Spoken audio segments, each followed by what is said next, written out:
എൻ്റെ പേര് ശാലിനി ഡൊമിനിക്, ഗോവയിൽ നിന്നും വരുന്നു. ഞാൻ ഉടമ്പടി എടുത്തത് 2023 ഡിസംബർ 7-ാം തീയതിയാണ്. ഉടമ്പടി എടുക്കുവാൻ ഇവിടെ ഉണ്ടായ കാരണം, ഇവിടെ വരുന്നതിനുള്ള കാരണം, ഞാൻ പ്രത്യേകമായി ഞങ്ങളുടെ കുടുംബത്തിൽ വളരെ അസ്വാഭാവികമായിട്ട് ഒരു കോർട്ട് കേസ് ഉണ്ടായി. ഞങ്ങളാരും പ്രതീക്ഷിക്കാത്ത ഒരു കേസായിരുന്നു അത്.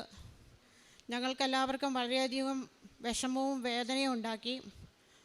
അപ്പോൾ പലപ്പോഴും മാതാവിൻ്റെ ഇടവകപ്പള്ളിയിലാണ് ഞാൻ വളർന്നത്. അപ്പം പലരും ഈ കൃപാസന പത്രവും മറ്റു കാര്യങ്ങളെക്കുറിച്ചും പറയുമ്പോൾ ഞാനും ചിന്തിച്ചിട്ടുണ്ട്, ഇവിടെ മാതാവുള്ളപ്പോൾ എന്തിനാ അങ്ങോട്ട് പോകുന്നത്? ആ പത്രം ഒരിക്കലും ഞാൻ എൻ്റെ കൈകൊണ്ട് ഞാൻ തൊട്ടിട്ടില്ല. ഞാനത് കിട്ടിക്കഴിഞ്ഞാൽ അലമാരയുടെ ഉള്ളിലോ മറ്റു പത്രം വെക്കുന്ന കൂട്ടത്തിലോ കൊണ്ട് വെക്കുകയുള്ളൂ. പിന്നെ ഞാൻ ചിന്തിച്ചിരുന്നത്, ഈ പലപ്പോഴും യൂട്യൂബിൽ ഈ ഇവിടുത്തെ എന്തെങ്കിലും ഒരു ഇത് കണ്ടു കഴിഞ്ഞാൽ ഇത് വല്ല നോർത്ത് ഇന്ത്യ നടക്കുന്ന വല്ല പെന്തക്കോസ്തുകാരുടെ പ്രസ്ഥാനം വല്ലതും ആണെന്നാണ് ഞാൻ വിചാരിച്ചിരുന്നത്. അതുകൊണ്ട് ഞാൻ ഒരിക്കലും അത് കണ്ടിട്ടുമില്ലായിരുന്നു. പക്ഷേ എനിക്കൊരു പ്രതിസന്ധി ഘട്ടം വന്നപ്പോൾ ആരോ എന്നോട് പറഞ്ഞു, കൃപാസനത്തിൽ പോയാൽ മതി, ഇതിന് പരിഹാരമുണ്ടെന്ന്. ആ സെക്കൻഡിൽ തന്നെ അവിടുന്ന് ഫ്ലൈറ്റിന് ഞാനും എൻ്റെ ഭർത്താവും കൂടെ വന്നു. ഒരു പ്രതിസന്ധി ഘട്ടം വന്നപ്പോൾ ഇവിടെ എനിക്ക് ആരൊക്കെയോ പറഞ്ഞതിൻ്റെ പേരിൽ ഞാനിവിടെ വന്നു കഴിഞ്ഞ് ആദ്യം ഞാൻ വന്നപ്പോൾ ഇവിടെ ഗേറ്റ് ക്ലോസ് ആയിരുന്നു. ആദ്യം മാതാവിനെ കണ്ടത് മുൻവശത്തുള്ള മാതാവിനെ. ഞാൻ വിചാരിച്ചു ഇതാണോ കൃപാസനത്തിലെ മാതാവ്? ഇത് നമ്മളെല്ലായിടത്തും കാണുന്ന മാതാവല്ലേ. ഞാൻ വീണ്ടും ഇങ്ങോട്ട് സെക്യൂരിറ്റി പറഞ്ഞു, നിങ്ങൾ പോയി ഫ്രഷായി പോരാൻ പറഞ്ഞു. ഞങ്ങൾ ഫ്രഷായി ഇവിടെ വന്ന് കൃത്യം അകത്ത് കയറി ഞങ്ങൾ ഇരിക്കുമ്പോൾ സമയം 2:30 ആയിരുന്നു. ഞങ്ങൾ വന്ന ദിവസം ഡിസംബർ 7. ഇതിൻ്റെ പ്രത്യേകത എന്തെന്നോ ഈ 2:30 സമയം എന്താണെന്നോ ഒന്നും എനിക്കറിയത്തില്ലായിരുന്നു. ഞാൻ വന്ന് മുൻവശത്ത് 5 മണിയായപ്പോൾ സെക്യൂരിറ്റി ഓപ്പൺ ചെയ്ത അകത്ത് അവിടെ ആ സൈഡിലുള്ള കസേരയിൽ ഇരുന്നോളാൻ പറഞ്ഞു. അവിടെ ഇരുന്നപ്പോൾ ഇവിടെ ഈ മാതാവിൻ്റെ തിരുസ്വരൂപം ഉണ്ടെങ്കിൽ എനിക്കറിയത്തില്ലായിരുന്നു ഇതാണ് കൃപാസനത്തിലെ മാതാവെന്ന്. ഞാൻ നിത്യാരാധന ചാപ്പലിലേക്ക് നോക്കി അവിടെ കുറേ നേരം ഇരുന്നു. എൻ്റെ കൂടെ കുറച്ച് പേര് കൊന്ത ചെല്ലുന്നുണ്ടായിരുന്നു. അവരുടെ കൂടെ ഞാനും കൊന്ത ചെല്ലി. ഉടമ്പടി എടുക്കാൻ പോയപ്പോഴും മറ്റും മനസ്സിൻ്റെ ഭാരം മൂലം ഇതെന്തിനാണെന്ന് എന്താണെന്ന് ഒന്നും അറിയത്തില്ലായിരുന്നു. ഉടമ്പടി എടുത്തു കഴിഞ്ഞ് ദിവസങ്ങളോളം ഉറങ്ങാതിരുന്നതിൻ്റെ ഉറക്കക്ഷീണവും മറ്റും കാരണം ഉച്ചയായപ്പോൾ തന്നെ ഒരു വിധത്തിൽ ഇവിടുന്ന് മടുത്തെന്ന് പറയാം, അത് ഇവിടുന്ന് പോയി. ഞങ്ങൾക്ക് ഈ ഉടമ്പടി വസ്തുക്കൾ എങ്ങനെ ഉപയോഗിക്കണമെന്നോ കൃപാസനോ എന്താണെന്നോ ഒന്നും അറിയത്തില്ലാത്തതിനാൽ വീണ്ടും ഞങ്ങൾ അവിടെ ചെന്ന് യൂട്യൂബിൽ സെർച്ച് ചെയ്തു, പലതും കണ്ടു. പ്രത്യക്ഷീകരണ പ്രാർത്ഥനയൊക്കെ ആദ്യം ചെല്ലുമ്പോൾ ഒന്നും മനസ്സിലാകുന്നില്ലായിരുന്നു. പിന്നീട് അത് പതുക്കെ മനസ്സിലായി തുടങ്ങി. അച്ഛൻ്റെ ഉടമ്പടി വസ്തുക്കളും തൈലവും എല്ലാം ഞങ്ങൾ യൂസ് ചെയ്യാൻ തുടങ്ങി. അതുപോലെ ഉടമ്പടി ധ്യാനം അറ്റൻഡ് ചെയ്തു. 10-25 ദിവസങ്ങളോളം ഞങ്ങൾ 45 കിലോമീറ്റർ ദൂരമുള്ള നിത്യാരാധന ചാപ്പലിൽ പോയിരുന്ന് പ്രാർത്ഥിക്കുമായിരുന്നു മണിക്കൂറുകളോളം. ഞങ്ങൾക്ക് ഭയങ്കര വിഷമത്തിലൂടെ ഞങ്ങൾ കടന്നു പോയൊരവസ്ഥയായിരുന്നു. അതിൻ്റെ കൂടെ ഈ കോർട്ട് കേസ് ഞങ്ങളെ സംബന്ധിച്ച് വളരെയധികം വിഷമിപ്പിക്കുന്ന ഒന്നായിരുന്നു. അപ്പോൾ ഞങ്ങൾ ഉടമ്പടി ഉപ്പ് ഞങ്ങൾ ഈ കോർട്ടിൽ പോകുമ്പോൾ ഞങ്ങൾ അവിടെ ഉടമ്പടി ഉപ്പ് ഞങ്ങൾ കുറച്ച് കൊണ്ട് ഇടും. എനിവേ 2 സിറ്റിങ്ങിൽ ഞങ്ങളുടെ കേസ് തീർന്നു. 90 ദിവസത്തിനുള്ളിൽ മാസങ്ങളും വർഷങ്ങളും നീണ്ടു നിൽക്കേണ്ട ഒരു കേസ് അവിടെ സെറ്റിലായി. ഞങ്ങളെ സംബന്ധിച്ച് മാതാവിലുള്ള ഏറ്റവും വലിയൊരു വിശ്വാസത്തിലേക്കുള്ള കാൽച്ചോടായിരുന്നു അത്. അതിനുശേഷം പിന്നെ ഞങ്ങളൊരിക്കലും പിന്നോട്ട് മാറിയില്ല. ഞങ്ങളുടെ കുടുംബത്തിൽ, എൻ്റെ ഭർത്താവ്, മകൻ, മരുമകൻ, അവരുടെ അമ്മ, ബാക്കി പിന്നെ ഞങ്ങൾ കേരളത്തിലുള്ള പലരെയും ഇവിടെ ഏകദേശം 10 പേരോളം ഞങ്ങളെ പറഞ്ഞു തന്നെ ഇവിടെ കൊണ്ടുവന്ന് ഞങ്ങൾ ഉടമ്പടി എടുപ്പിച്ചിട്ടുണ്ട്. അവരും ഉടമ്പടിയിൽ തന്നെ തുടരുന്നു. അതുപോലെ ഞങ്ങളുടെ പള്ളിയിലും ഞങ്ങളുടെ വികാരിയച്ഛനോടും മറ്റു പള്ളിയിലുള്ള എല്ലാവരോടും അവിടെ ഒരുപാട് പേർക്ക് അറിയാം, എങ്കിലും ഞങ്ങൾ ഞങ്ങളുടെ അവസ്ഥ പറഞ്ഞു. ഇങ്ങനെ ഒരു സംഭവമൊക്കെ ഉണ്ടായിട്ടുണ്ട്, നിങ്ങൾക്ക് കൃപാസനത്തിൽ എല്ലാത്തിനും പരിഹാരം ഉണ്ട് എന്നുള്ളത്. രണ്ടാമതായിട്ട് എൻ്റെ സാക്ഷ്യം ഞാൻ പറയുന്നത്, എൻ്റെ ഭർത്താവ് 8 വർഷമായി വളരെയധികം നല്ല പൊസിഷനിലിരുന്ന ഒരു ജോലി ആയിരുന്നു. ആ ജോലി 8 വർഷമായി പെട്ടെന്നൊരു ദിവസം കമ്പനിയിൽ നിന്നും പോരേണ്ടി വന്നു. അതും ഒരു കമ്പനിയിൽ നിന്ന് ഒരു പൈസ പോലും കിട്ടാതെ പെട്ടെന്നുള്ള പോന്നപ്പോൾ ഞങ്ങൾ വളരെയധികം തകർന്നു പോയി. അന്നും ബൈബിളിലും ധ്യാനങ്ങളിലും പ്രാർത്ഥനയിലൊക്കെ ആയിട്ട് ഞങ്ങൾ ജീവിച്ചു പോരുമായിരുന്നെങ്കിലും അങ്ങനെ ഒരു സ്ഥിരമായ വരുമാനം ഞങ്ങൾക്കില്ലായിരുന്നു. കുറച്ചധികം ഘടകങ്ങളും ഉണ്ടായിരുന്നു. ഇവിടെ വന്ന് ഉടമ്പടി എടുത്തതിന് ശേഷം അത് ഞാൻ ഉടമ്പടിയിൽ വെച്ചിരുന്നു. അങ്ങനെ എവിടെയെങ്കിലും ഒരു ബിസിനസ് പരമായി എന്തെങ്കിലും ലെറ്റർ അയക്കുകയോ എന്തെങ്കിലും കാര്യങ്ങൾ ചെയ്യുമ്പോൾ ഉടമ്പടി വസ്തുക്കൾ ഞങ്ങൾ ഉപയോഗിക്കാൻ തുടങ്ങി, വിശുദ്ധ തൈലവും ഉപ്പും എല്ലാം. ഇപ്പോൾ ഞങ്ങളുടെ കടങ്ങളെല്ലാം പരിപൂർണമായും വീടി ഞങ്ങൾക്ക് സ്ഥിരമായ ഒരു വരുമാനം എന്ന രീതിയിൽ ഞങ്ങൾക്ക് ജീവിക്കാനുള്ള വസ്തുവകകളുണ്ടായി. ഞങ്ങളുടെ മക്കളുടെ എല്ലാം കല്യാണം, അതിനോടകം പഠിപ്പും കല്യാണവും എല്ലാം കഴിഞ്ഞു. ഞങ്ങൾക്ക് മാതാവ് തന്ന അനുഗ്രഹത്തിന് 1000 നന്ദി. അടുത്തത്, എനിക്ക് ഒരു ചുമ വന്നു കഴിഞ്ഞാൽ മാസങ്ങളോളം നീണ്ടു നിൽക്കും. അത് കഴിഞ്ഞിട്ട് എൻ്റെ ത്രോട്ടിൻ്റെ കംപ്ലീറ്റ് ആയിട്ട് എൻ്റെ സൈലൻ്റായി പോകും. പിന്നെ അത് എത്ര മരുന്നെടുത്താലും എന്ത് ചെയ്താലും അത് പോകത്തില്ലാത്ത ഒരവസ്ഥയായിരുന്നു. ഞാൻ കഴിഞ്ഞ മാസം ഇവിടെ വരുമ്പോൾ ഞാൻ ചുമച്ചും ഇതുമായിട്ട് ഞാനിവിടെ വന്നത്. അപ്പോൾ ഞാൻ അവിടെ ഉള്ള ആ വിളക്കിൽ എണ്ണയെടുത്ത് ഞാൻ നല്ലപോലെ എൻ്റെ തൊണ്ടയിൽ ഞാൻ വിശ്വാസപ്രമാണം ചൊല്ലി ഞാൻ തേച്ചു. പിന്നീട് ഒരിക്കലും ഞാൻ ചുമച്ചിട്ടില്ല. എൻ്റെ ചുമ പരിപൂർണമായിട്ടും മാറിക്കിട്ടി. പിന്നെ എൻ്റെ മക്കൾക്ക് അവർ ജനിച്ചപ്പോൾ മുതൽ അലർജി രോഗമുണ്ടായിരുന്നു. ഒരുപാട് മരുന്നുകൾ അവർ കഴിച്ചു. അവർക്കിപ്പോൾ 28-30 വയസ്സുണ്ട്. അവരിവിടെ വന്നതിന് ശേഷം അവരും ഉടമ്പടി എടുത്തു, അവരും ഉടമ്പടി വസ്തുക്കൾ ഉപയോഗിക്കുന്നു, മാതാവിനോട് പ്രാർത്ഥിക്കുന്നു. അതുപോലെ രാവിലെ നീലത്തിരിയും വെച്ച് പ്രത്യക്ഷീകരണ പ്രാർത്ഥനയും വൈകുന്നേരത്തെ ഞങ്ങളുടെ പ്രാർത്ഥനയും എല്ലാം മുടങ്ങാതെ അവരും ചെയ്യുന്നുണ്ട്. ഈ അലർജി രോഗം ഒരുപാട് മാറി, ഒരു 90% കംപ്ലീറ്റായി മാറി. അത് പൂർണ്ണമായും മാറുമെന്ന് ഞങ്ങൾ ഉറച്ച് വിശ്വസിക്കുന്നു. കാരുണ്യപ്രവൃത്തികളായി ഞങ്ങളിവിടെ നിന്നും പത്രങ്ങൾ വാങ്ങിച്ചുകൊണ്ട് പോയ ഹിന്ദി പേപ്പർ, ചിലപ്പോൾ കൊങ്കിണി ആകാം, ഇംഗ്ലീഷാകാം, മലയാളം എന്നിവ ഞങ്ങൾ എല്ലാവരുടെ പള്ളികളിലും അതുപോലെ പല വീടുകളിലും കൊണ്ട് കൊടുക്കും. സാമ്പത്തികമായിട്ട് ബുദ്ധിമുട്ടുള്ളവരെ ഞങ്ങളെ സഹായിക്കാറുണ്ട്. അതിൽ കൂടുതലായി ഇവിടെ നിന്ന് ഞങ്ങൾ കൊണ്ടുപോകുമ്പോൾ പലപ്പോഴും വരുമ്പോൾ ഞാൻ കൃപാസനത്തിൽ ആദ്യമായി ഡിസംബർ 7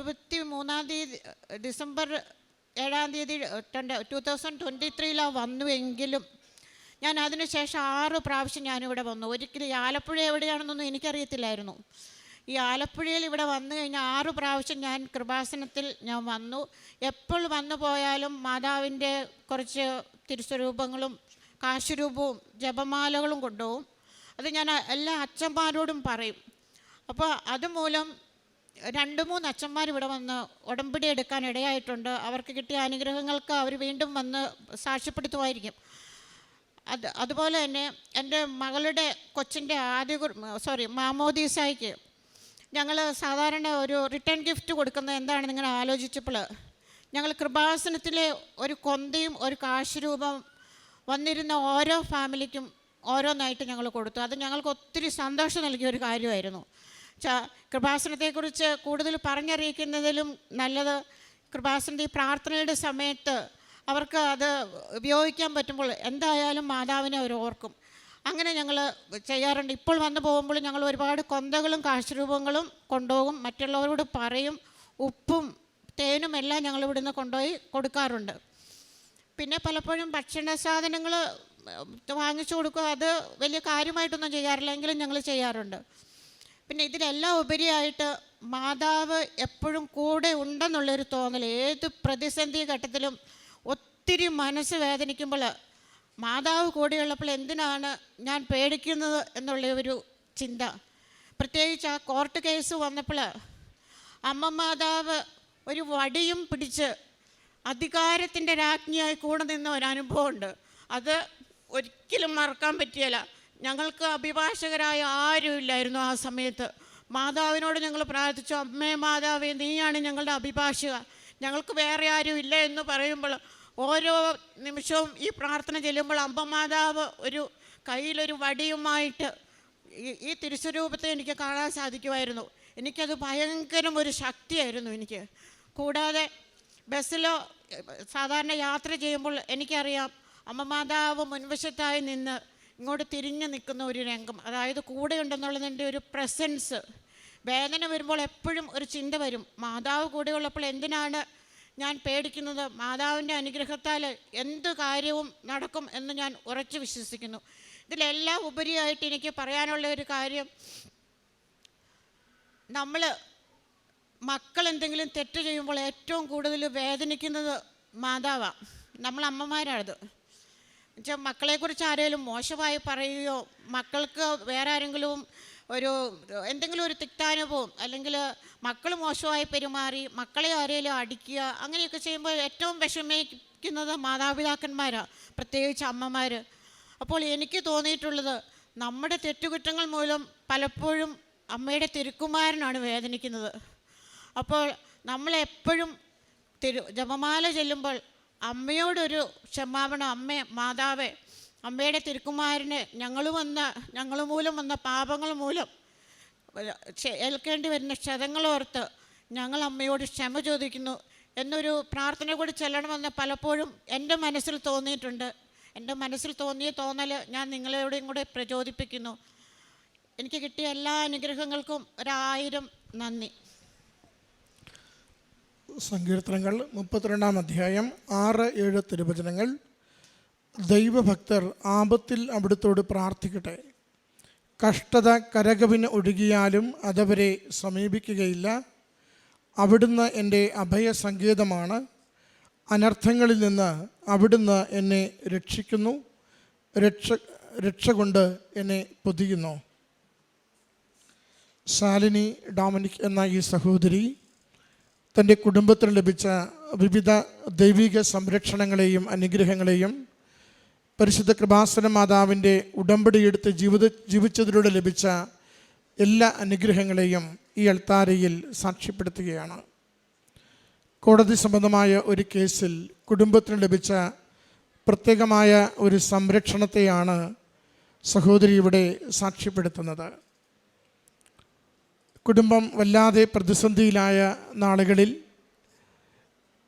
എങ്ങനെയും കുടുംബത്തിൻ്റെ തകർച്ചകളിലേക്ക് പോകാമായിരുന്ന അവസരങ്ങളിൽ ഒന്നിനു പിറകെ ഒന്നായി 3 വക്കീലന്മാർ കുടുംബത്തെ വല്ലാതെ വേദനിപ്പിക്കും വിധത്തിൽ കാര്യങ്ങൾ മുന്നോട്ട് കൊണ്ടുപോയിക്കൊണ്ടിരുന്ന സാഹചര്യത്തിലാണ് ഈ അമ്മ പരിശുദ്ധമ്മയുടെ ഉടമ്പടി എടുത്തുകൊണ്ട് ജീവിതത്തെ മുഴുവനും കുടുംബത്തെ മുഴുവനും അമ്മ മാതാവിൻ്റെ തിരുനടയിൽ സമർപ്പിച്ച് പ്രാർത്ഥിക്കുന്നത്. ഉടമ്പടി എടുത്തതിന് ശേഷം കണ്ടുകൊണ്ടിരുന്നത് ഒന്നിനു പിറകെ ഒന്നായി ഓരോ വക്കീലന്മാരും ആരാണോ വല്ലാത്ത വിധം കുടുംബത്തെ വേദനിപ്പിക്കുന്ന വിധത്തിൽ കോടതിയിലേക്ക് കാര്യങ്ങളുമായി പോകുവാൻ തീരുമാനിച്ചത്, അവരോരോരുത്തരായി കേസിൽ നിന്ന് ഒഴിവായി പോകുന്നു. ആദ്യത്തെയാൾ മാറുന്നു, രണ്ടാമത്തെയാൾ മാറുന്നു, മൂന്നാമത്തെ വക്കീൽ മാറുന്നു.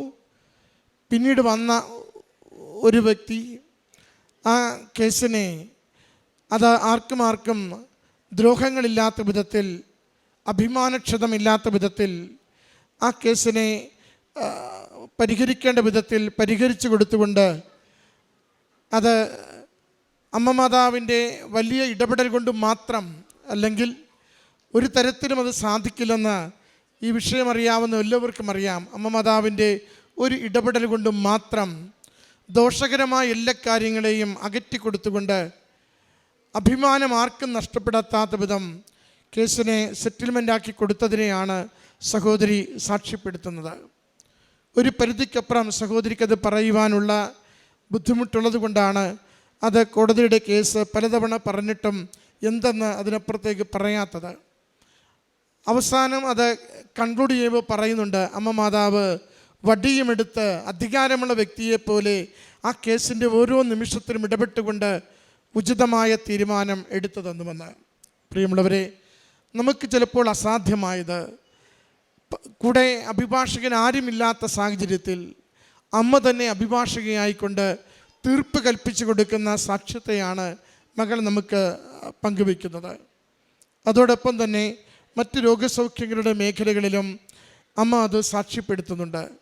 ഇതിലൊക്കെ പ്രധാനപ്പെട്ടത്, ഈ സാക്ഷ്യത്തെ വ്യത്യസ്തമാക്കുന്നത്, സഹോദരി പറയുന്നുണ്ട്, കുറേ നാളുകളായി പള്ളിയിൽ ചെല്ലുമ്പോഴും പുറത്തിറങ്ങുമ്പോഴും എനിക്ക് പലരും കൊണ്ടുവന്ന കൃപാസനം പത്രം കയ്യിൽ തരുമായിരുന്നു.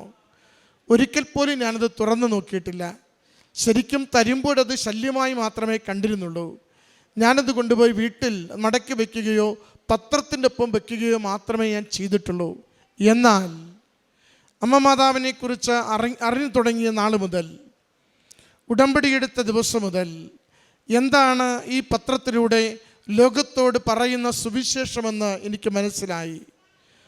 ഓരോരുത്തരുടെയും ജീവിതത്തിൻ്റെ കഷ്ടകാലങ്ങളിൽ, ഓരോരുത്തരുടെയും ജീവിതം തകർന്ന് തരിപ്പണമാകുമ്പോൾ കൃപാസനത്തിൽ പ്രത്യക്ഷപ്പെട്ട പരിശുദ്ധ അമ്മയിലൂടെ ഈശോ തമ്പുരാൻ നടത്തുന്ന വലിയ അടയാളങ്ങളുടെ സാക്ഷ്യപ്പെടുത്തലുകളാണ് ഇതിനകത്തുള്ളതെന്നും ജോസഫ് അച്ഛൻ ഓരോ കാലത്തിലും ഓരോ മാസത്തിലും ലോകത്തോട് പറയുന്ന ദൈവികമായ സന്ദേശങ്ങളുടെ സംഗ്രഹമാണ് ഈ പത്രത്തിലുള്ളതെന്നും ഞാൻ തിരിച്ചറിഞ്ഞു തുടങ്ങി.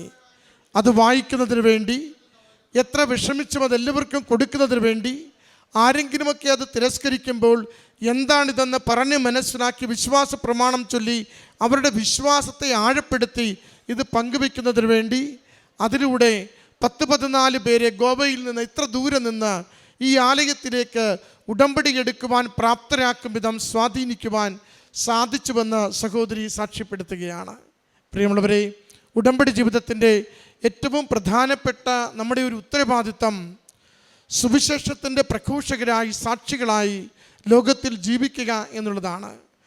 അമ്മ മാതാവിൻ്റെ പ്രത്യക്ഷീകരണത്തിൻ്റെ സാക്ഷികളാവുന്നു എന്നതിൻ്റെ അർത്ഥം ലോകത്തിൽ അറിയാത്തവർക്ക് സുവിശേഷം അറിയിച്ചു കൊടുക്കുക, അറിയുന്നവർക്ക് സുവിശേഷം ആഴപ്പെടുത്തി കൊടുക്കുക. കർത്താവായ യേശുവിൻ്റെ രക്ഷാഗ്രഹമായ അവിടുത്തെ തിരിച്ചുവരയാൽ വീണ്ടെടുക്കപ്പെട്ട നമ്മുടെ ജീവിതത്തെക്കുറിച്ച് ലോകത്തോട് പ്രഘോഷിക്കുന്ന കൃപാസനമെന്ന ഈ ആലയം നിരന്തരം ഇത് ലോകത്തിൻ്റെ എല്ലാ ഇടങ്ങളിലേക്കും പ്രഘോഷിക്കുന്നത് കൃപാസനം പത്രത്തിലൂടെയാണ്. ആ പത്രികയിലൂടെ ദൈവാനുഭവങ്ങളെയാണ് പങ്കുവയ്ക്കുന്നത്. അമ്മ മാതാവിൻ്റെ സംരക്ഷണയിൽ ലഭിച്ച വലിയ അനുഗ്രഹങ്ങളെ, കെട്ടുപാടുകളൊക്കെ മാറിപ്പോകുന്നതിനെ, കടബാധ്യതകൾ നീങ്ങിപ്പോകുന്നതിനെ, രോഗത്തിന് സൗഖ്യം കിട്ടുന്നതിനെ സാക്ഷ്യപ്പെടുത്തുമ്പോൾ അത് കേവലം അത്ഭുതങ്ങളുടെ വിവരണമല്ല, മറിച്ച് ദൈവനാമത്തെ മഹത്വപ്പെടുത്തുന്ന, ലോകത്തിനു മുൻപിൽ ദൈവം ഇന്ന് ഈ ആലയത്തിൽ പരിശുദ്ധ അമ്മയിലൂടെ അനേകർക്ക് ദൈവാനുഭവം പങ്കുവെക്കുന്നുവെന്ന് സാക്ഷ്യപ്പെടുത്തുന്നതാണ്. സഹോദരി പറയുന്ന ആദ്യവും അവസാനവും തമ്മിലുള്ള വ്യത്യാസം അതാണ്. ഞാൻ മടക്കി വെച്ചത് ഇന്ന് വിതർത്ത് കൊടുക്കുവാൻ വേണ്ടി നിരന്തരം ഉത്സാഹിക്കുന്നു. വീട്ടിലൊരു ചടങ്ങ് നടന്നപ്പോൾ പോലും വന്ന അതിഥികൾക്ക് തിരികെയുള്ള ഗിഫ്റ്റായി കൊടുത്തതും അമ്മ മാതാവിൻ്റെ കൊന്തയും കാശ്രൂപവുമാണ്. കാരണം ലോകത്തോടത് ഏറ്റുപറയുകയാണ്, ഞങ്ങൾ പരിശുദ്ധ കൃപാസനം മാതാവിലൂടെ ലഭിച്ച ഓരോ അനുഗ്രഹത്തെയും ഹൃദയത്തിൽ സൂക്ഷിക്കുന്നു, ആ ദൈവനാമത്തെ ലോകത്തോട് പ്രഘോഷിക്കുവാൻ ധൈര്യപ്പെടുന്നുവെന്ന്. ഈ കുടുംബത്തിന് ലഭിച്ച എല്ലാ അനുഗ്രഹങ്ങളെയും അമ്മ മാതാവിനും തിരുക്കുമാരനും നന്ദി പറഞ്ഞുകൊണ്ട് നമുക്ക് സമർപ്പിക്കാം. സുവിശേഷത്തിൻ്റെ സാക്ഷികളായി, യേശുവിനെ പ്രഘോഷിക്കുന്നവരായി നമ്മുടെ ജീവിതത്തിലൂടെ നിരന്തരം വളരുവാൻ നമ്മളെ സഹായിക്കണമേ എന്ന് പ്രാർത്ഥിച്ചുകൊണ്ട് കരഘോഷത്തോടുകൂടി ഈ സാക്ഷ്യം നമുക്ക് സമർപ്പിക്കാം. അത്യപൂർവ ദൈവാനുഭവങ്ങൾ ഇനി നിങ്ങൾക്കും സ്വന്തം. ഈ യൂട്യൂബ് ചാനൽ ഇതുവരെ സബ്സ്ക്രൈബ് ചെയ്തിട്ടില്ലെങ്കിൽ ഇപ്പോൾ തന്നെ സബ്സ്ക്രൈബ് ചെയ്യുക. ഈ വീഡിയോ ഇപ്പോൾ തന്നെ നിങ്ങളുടെ സുഹൃത്തുക്കൾക്ക് ഷെയർ ചെയ്തുകൊണ്ട് കർത്താവിൻ്റെ പ്രേക്ഷിതരാകുക.